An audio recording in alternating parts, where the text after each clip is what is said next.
The yogi told me to stretch everything but the truth, said to focus on the out-breath, said everyone finds happiness if they can care more about what they give than what they get. The pharmacist said Klonopin, Lamictal, lithium, Xanax. The doctor said an antipsychotic might help me forget what the trauma said. The trauma said, don't write this poem.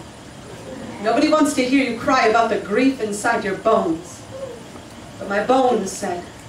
Tyler Clemente dove into the Hudson River convinced he was entirely alone.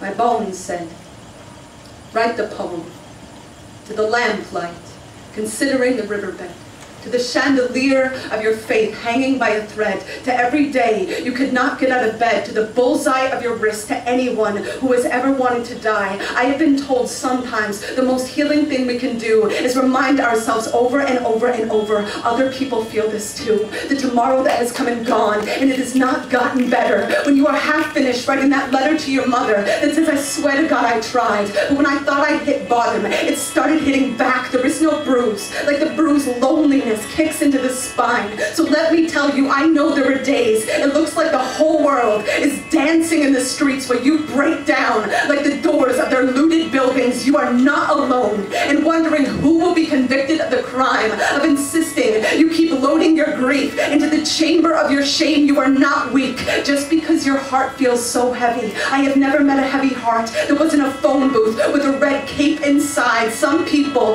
will never understand the kind of superpower it takes for some people to just walk outside. Some days my hot smile looks like a gutter on a falling house, but my hands are always holding tight to the ripcord of believing a life can be rich like the soil, can make food of decay, turn wound into highway. Pick me up in that truck with a bumper sticker that says it is no measure of good health to be well adjusted to a sick society. I have never trusted anyone with the pulled back bow of my spine the way I trust the ones who come undone at the throat, screaming for their pulse to find the fight to pound. 4 nights before Tyler Clemente jumped from the George Washington Bridge, I was sitting in a hotel room in my own town, calculating exactly what I had to swallow to keep a bottle of sleeping pills down.